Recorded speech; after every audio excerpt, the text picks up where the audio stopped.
Hello friends, आप सभी का स्वागत है झारखंड खबर चैनल पर। हमारे साथ जुड़े रहने के लिए कृपया चैनल को सब्सक्राइब और वीडियो को लाइक करें। रूपा तिर्की सुसाइड केस। आदिवासी समाज से आने वाली साहिबगंज महिला थाना प्रभारी रूपा तिर्की की आत्महत्या नहीं, हत्या की गई है। साहिबगंज के डीएसपी जब रांची में रूपा तिर्की के घर पहुंचे तो इस तरह के कई सवाल दागकर रूपा के पिता ने उनकी बोलती बंद कर दी।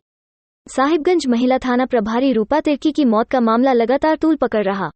हर दिन परिजनों और ग्रामीणों का आक्रोश सामने आ रहा है।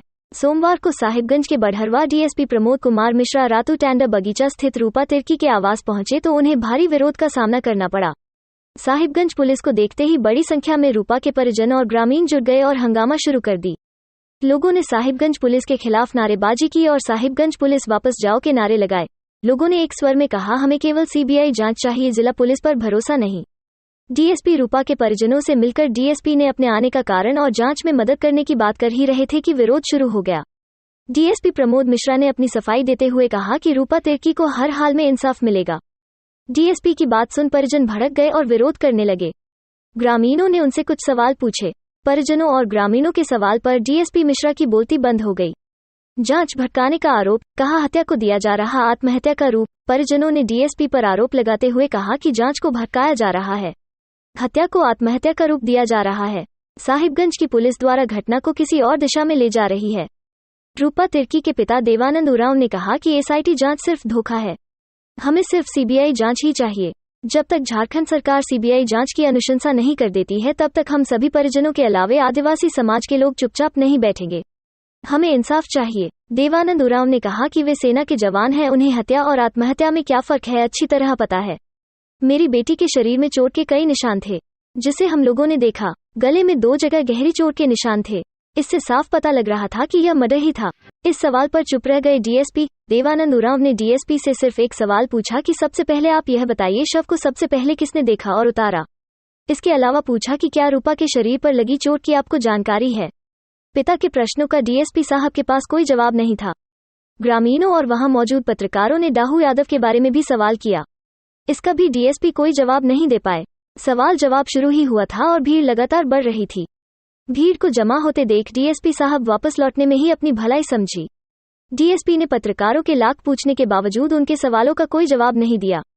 डीएसपी ने कहा कि मैं अपनी रिपोर्ट सिर्फ अपने वरीय अधिकारियों को ही दूंगा।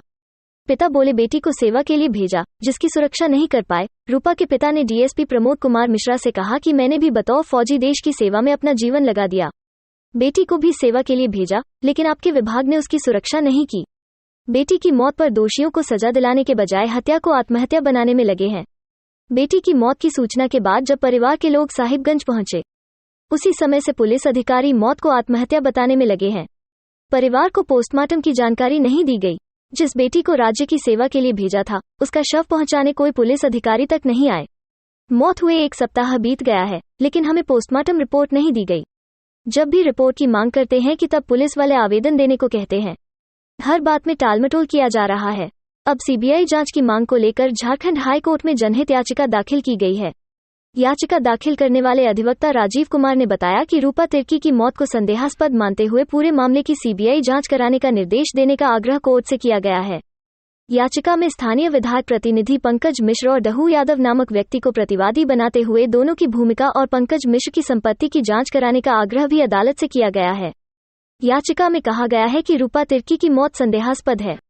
रूपा के परिवार वाले भी यह बात कह चुके हैं। उन्होंने पंकज मिश्र एवं अन्य कई लोगों पर रूपा तिर्की को प्रताड़ित करने का आरोप लगाया है और इसकी निष्पक्ष जांच की मांग की है। याचिका में यह भी कहा गया है कि पंकज मिश्रा के रसूख के चलते पुलिस इस मामले का सही से अनुसंधान नहीं कर रही है। परिजनों ने जिन पर आशंका जताई है, उन्हें पुलिस की अब तक की जांच में ही क्लीन चिट दे दिया गया है। परिजन पुलिस की जांच से संतुष्ट नहीं है और सीबीआई जांच कराने की मांग कर रहे हैं, लेकिन सरकार अभी तक सीबीआई जांच नहीं करा रही है। याचिका में विधायक प्रतिनिधि पंकज मिश्र पर उस इलाके में अवैध खनन से बेनामी संपत्ति अर्जित करने का आरोप लगाते हुए आय से अधिक संपत्ति की जांच ईडी और आयकर विभाग से कराने का भी आग्रह किया है। पंकज मिश्र पर साहिबगंज में तबादला में भी हस्तक्षेप करने और अपने मुताबिक लोगों को पदस्थापित कराने का आरोप लगाते हुए याचिका में एक ऑडियो क्लिप भी संलग्न किया गया है। उक्त याचिका अनुरंजन अशोक ने दाखिल की है। इसी बीच एक बहुत ही इंपॉर्टेंट ऑडियो वायरल हो रही है जिसमें रूपा तिर्की और एसके के बीच हुई बातचीत है। अभी आपको हम इस ऑडियो को प्ले करने वाले हैं। बताना चाहते हैं कि ऑडियो का पूरा ऑडियो नहीं सुना सकते क्योंकि आगे ऑडियो में काफी गलत शब्दों का प्रयोग हुआ है। आइए सुनते हैं आखिर क्या बात हुई थी। लड़ाई झगड़ा कर रही है, और आई हमसे प्यार करने वाली, तो खैर ये प्यार करते। तू मुझसे कौन सा प्यार करता है? मैम हमको तो यही दिखता है कि ये हमको 100 रुपीज देगा तो हम इसको 100 रुपीज देंगे, ये हमसे 10 रुपया लेगा तो हम इसको 10 रुपये देंगे। तुमने मुझे 1 रुपया नहीं दिया, ठीक है?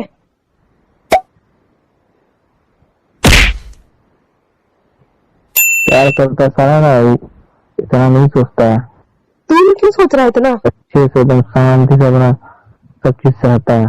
तुम्हारे लिए सहता है? मैंने वो तुम वाला वर्ड सुन के सहे हम तेरा दिन रात। कभी बोलता हमको 2 लाख रुपया दो, कभी 2 बोलता लाख रुपया हम कब बोला लैपटॉप तुमको? दो हमको, 2 कभी लाख बोलता रुपया क्या जमीन बोला? खरीदो। तो खरीदो। हम जमीन क्यों खरीदेंगे? तुम नहीं खरीदने का औकात रखता है क्या? ना हमको इतना सस्ता में नहीं मिलेगा तुमको, लेकिन सस्ता में मिल जाएगा। तुम कहीं और ढूंढो शिव।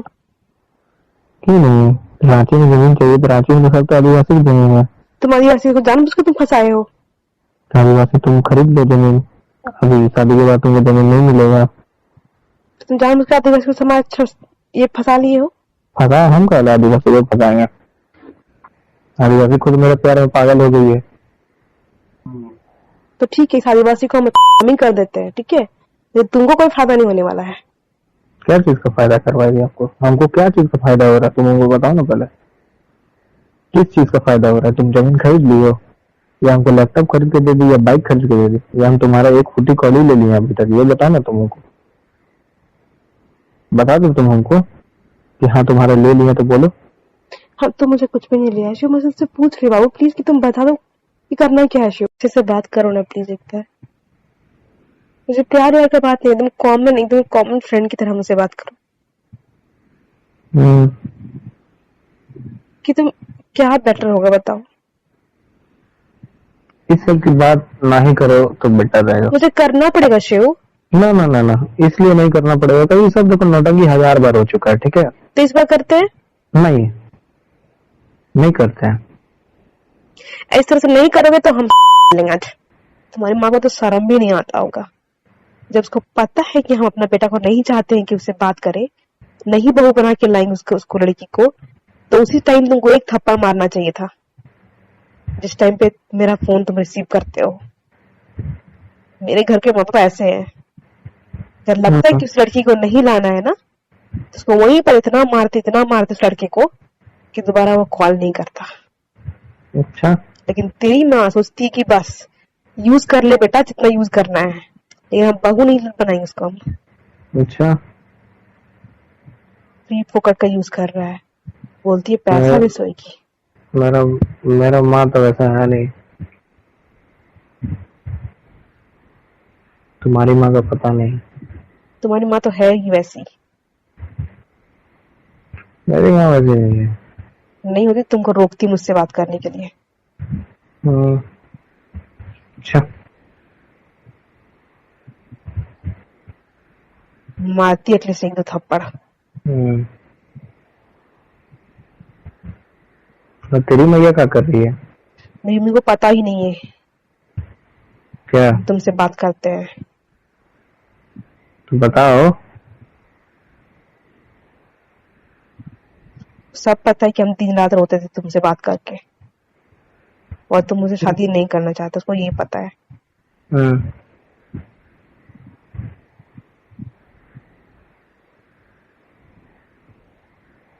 तो बताओ अपनी माँ को। क्या बताएं हम? कैसे बात करते हैं रात दिन, हम बात नहीं करना चाहते शिव। और शादी करने वाले हैं। हम शादी भी नहीं करेंगे, आज मैंने सुन कहा ना नहीं करूंगी। तुम बताओ मुझे कहाँ रखोगे, कैसे रखोगे, बताओ अच्छे से। कैसे रखोगे, कहाँ रखोगे? तो फिर पूछती क्या है हमसे बात पर? ये चीज पता पूछती है कि क्या करना है, जब बोल रही है कि कहाँ रखोगे, कैसे रखोगे, फिर ये चीज कहाँ पूछती है कि कहाँ, हम क्या कुछ भी पूछेंगे तो तुमको बताना पड़ेगा। अच्छा,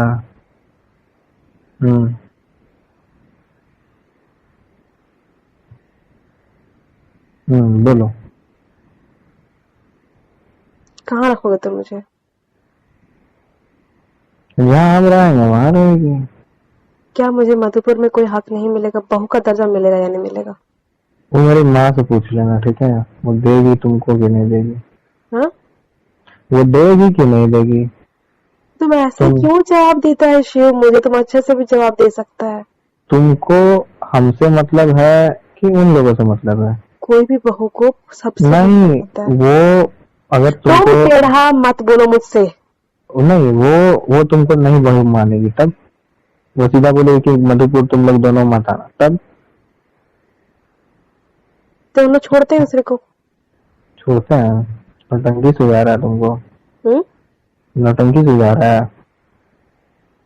क्या नौटंकी? क्योंकि तुम कभी नहीं मानोगे, तुम छुप छुप के घर जाओगे। है? देखो, एक शक सुनिए, शक। तुम बहुत बड़ी शक्की लड़की हो।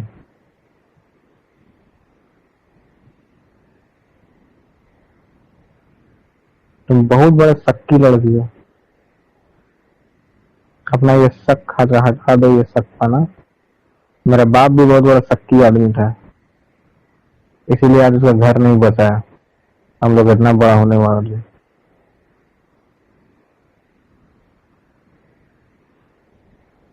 तुम छुप छुप के जाओगे घर मधुपुर। तुम्हारे समझ में कहने का मतलब क्या समझ रहा है?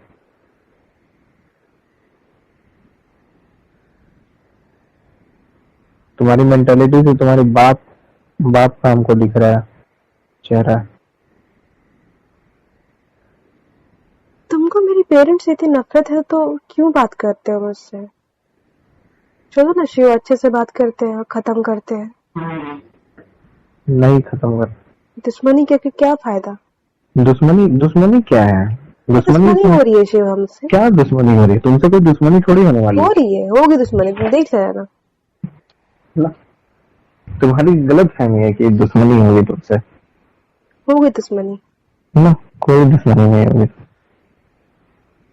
अगर आपको वीडियो पसंद आता है तो प्लीज चैनल को सब्सक्राइब, वीडियो को लाइक कर सपोर्ट करें। Thank you.